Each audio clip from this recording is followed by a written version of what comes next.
ஹரஹர நம பார்வதீபதையே ஹரஹர மகாதேவா. என்னாடுடைய சிவனே போற்றி, எந்நாட்டவர்க்கும் இறைவா போற்றி.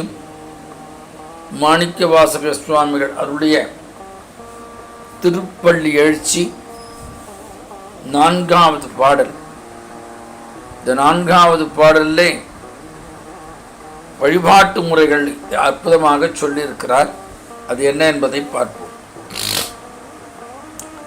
இன்னிசை வேடையர் யாழினர் ஒருபால், இன்னிசை வேடையர் யாழினர் ஒருபால், இரு கொடு தோத்தேரும் இயம்பினர் ஒருபால்.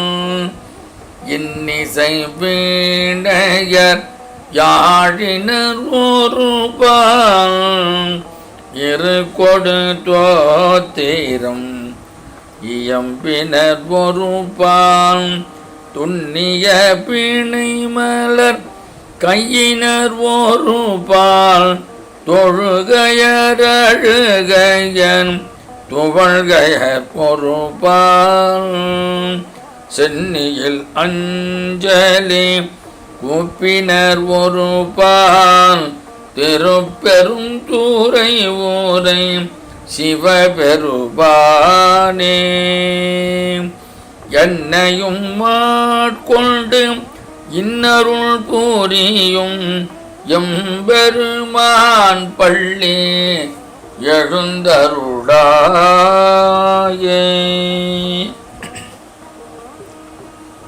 இறைவனை அடியவர் விரும்பும் எந்த முறையிலும் வழிபடலாம்,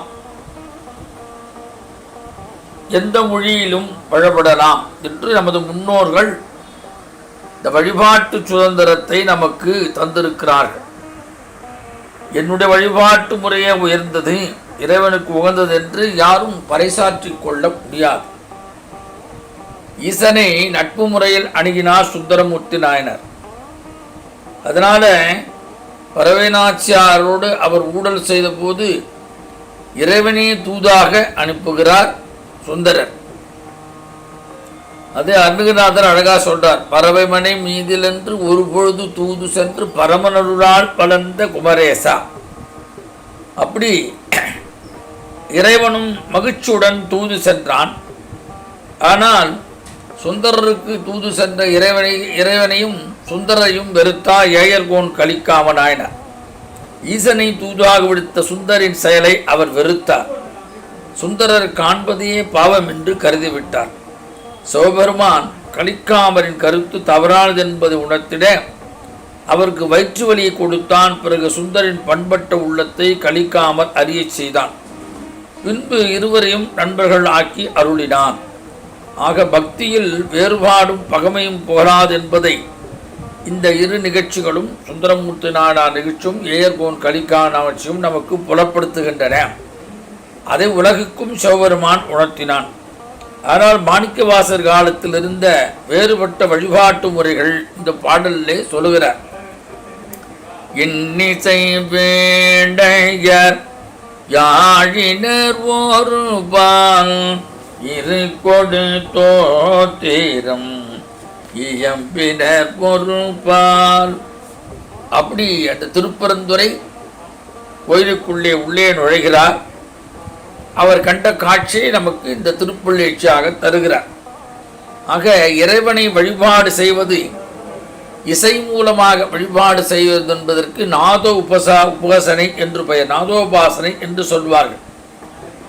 அந்த நாதோபாசனை செய்கிற போது தங்களுக்கு துணையாக பக்கவாத்தியங்களும் வைத்துக்கொண்டு அந்த இசையை அர்ப்பணிப்பார்கள். ஆக இசைக்கருவிலேயே இறைவன் புகழை பாடும் முறையும் அவர்கள் பின்பற்றினார்கள். அது மாதிரி இப்படி இவர் அந்த திருப்பரந்தருக்குள்ள நுழைகின்ற பொழுது அங்கு வேணை வாசித்து கொண்டிருந்தார்கள், யாழ் வாசித்து கொண்டிருந்தார்கள் என்ற அந்த கருவிகளை குறிப்பிடுகிறார். ஆக வீணை ரொம்ப முக்கியமான ஒரு வாத்தியம். ஆங்கிலத்திலே த கிங் ஆஃப் இன்ஸ்ட்ருமெண்ட் என்று வீணையை சொல்லுகிறார்கள். அதுபோல தமிழ்நாட்டிலே யாழ் மிக ஒரு பிராச்சீனமான வாத்தியம்.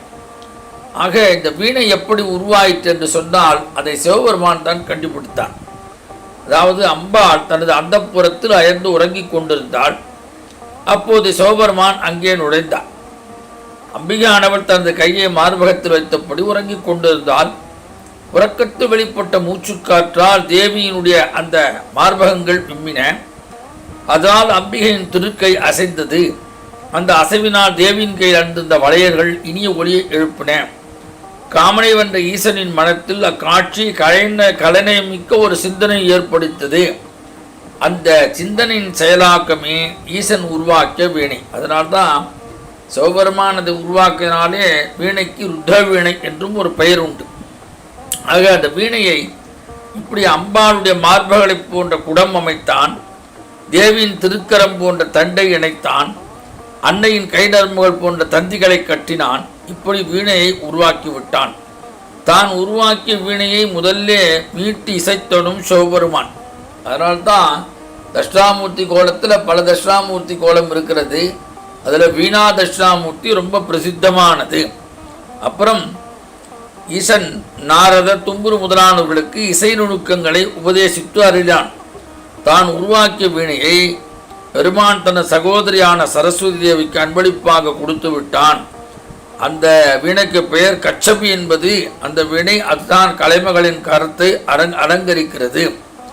அப்படி கலைமகளை தொடர்ந்து நாரதர், தும்புரு, அகஸ்தியர், அனுமார் போன்றவர்கள் வீணையை விரும்பி இசைத்தனர்கள். சிவபக்தான ராவணன் வீணையிலே வல்லவனாக வழங்கினான். அத்துடைய அவனை கொடியாக வீணை கொடியாக வைத்து கொண்டிருந்தான். இப்படி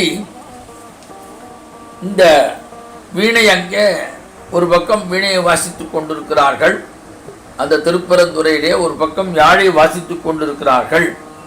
அதனால தான் பாரதி கூட பாடும்பொழுது நல்லதோர் வீணை செய்து அதை நலங்கட புழுதியில் எறிவதுண்டோ என்று சொன்னான். அதற்கு முன்னாலே திருஞான சம்பந்தர் சொல்கிறார், வேயிறு தோழி பங்கன் விடமுண்ட கண்டன் மிக நல்ல வீணை தடவி. அப்படி சிவபெருமான் வீணை இசைக்கும் சீதையும் அங்கே பறைசாற்றுகிறார். அதே நூற்றாண்டை சார்ந்த அப்பரும் மாசில் வீணையும் மாலை மதியமும் என்று பாடி அருளினார். ஆக திருஞான சம்பந்தரும் திருநாவுக்கரசும் முறையே மிக்க நல்ல வீணை என்றும் மாசிவடை என்றும் வீணையை போற்றினார்கள். அதனால அந்த வீணை வாத்தியம் ரொம்ப வசதி. ஒரு பக்கம் வீணையிலே இசைத்து கொண்டிருந்தார்கள், ஒரு பக்கம் யாழை இசைத்து கொண்டிருந்தார்கள். அப்போ என்ன, அதுக்கு அடுத்தது என்ன பண்ணுகிறாள் என்று சொன்னால், இன்னிசை வீணையர் யாழினர் ஒரு பால் இரு கொடு தோத்திரம் இயம்பினர் ஒரு பால். அப்ப இரு கொடு தோத்திரம், அதாவது வேதங்கள் 4 ரிக், யஜுர், சாமம், அதர்வணம். அந்த ரிக்கை தான் தமிழில் இருக்கு என்று சொல்கிறார்கள். ஒரு சில அடியார்கள் ரிக்வேதத்தில் எடுத்தாடப்பட்ட சப்தங்களை கொண்டு தோத்திரங்களை பாடினார் என்றும் இங்கே ஒரு பொருள் கொள்ளப்படுகிறது. திருஞான சம்பந்தர் முதலானோர் அத்தகைய பாடல்களை ஏற்றுள்ளனர். அந்த ரிக்வேதத்தில் எந்த சந்தம் இருக்கிறதோ அந்த சந்தத்துக்கு ஏற்ற மாதிரி ஞானசம்பந்த பெருமான் பாடல் பாடி இருக்கிறார். அதற்கு திருவிருக்க குரல் என்றும் பெயர். திருவிழிமழையே பாடுகிறார். வாசி தீரவே காசு நல்குவேன், வாசி தீரவே காசு நல்குவேன், மாசில் மிழலையே ஏசல் இல்லையே, வாசி தீரவே காசு நல்குவேன், நீரு பூசினீன் ஏறதேரினி கூறுமிழலகே சேபம் நல்குமே, காழி பாடகர் வாழி சம்பதன் வீழி மிழலை மேல் தாழும் மொழிகளே, வாசி தீரவே காசு நல்குவீர். இது பக்கம் அந்த மாதிரி ரிக்வேத சந்தங்கள் அதற்கு ஏற்ற மாதிரி அவர்கள் பாடிக்கொண்டிருந்தார்கள். இன்னிசை வீணையர் யாழினர் ஒருபால் இருக்கொடு தோத்திரம் இயம்பினர் ஒருபால். அப்ப இன்னிசை வீணை, யாழ், வேதம், தோத்திரம் போன்ற பல வகை முழக்கங்கள் ஒலித்ததால் அப்ப அந்த திருப்பரந்துரை எப்படி என்று சொல்கிறார், தெய்வீகம் நிறைந்ததாக இந்த அடியாளை பொழுது விளங்கியது. அப்புறம் நறுமலர்களை பறித்து நெருக்கமான மாலையாக கட்டி அவற்றை இறைவனுக்கு சமர்ப்பிக்க எடுத்து வந்தவர்கள் திருக்கோயில் ஒரு பக்கத்திலே நிற்கின்றார்கள். இறைவனுக்கு பள்ளியெழுச்சி பாடிய பின்னரே சன்னதி திறக்கப்படும். ஆகவே மலர் மாலைகளை கையில் வைத்தபடி சிலர் காத்திருக்கின்றார்கள். மலரிட்டு அர்ச்சனை செய்வதும் மலர் மாலை சமைப்பதும் இக்காலத்திலும் இதுவும் தொடர்ந்து நடைபெறுகிறது. ஆக மலர் கிடைக்காத போதிலும் இறைவனுக்கு எளிதில் கிடைக்கக்கூடிய பச்சிலையை சமர்ப்பிக்கலாம் என்ற பொருளில் திருமூலர் சொல்கிறார், யாவர்க்குமாம் இறைவர்க்கோர் பச்சிலை என்று சொல்கிறார்.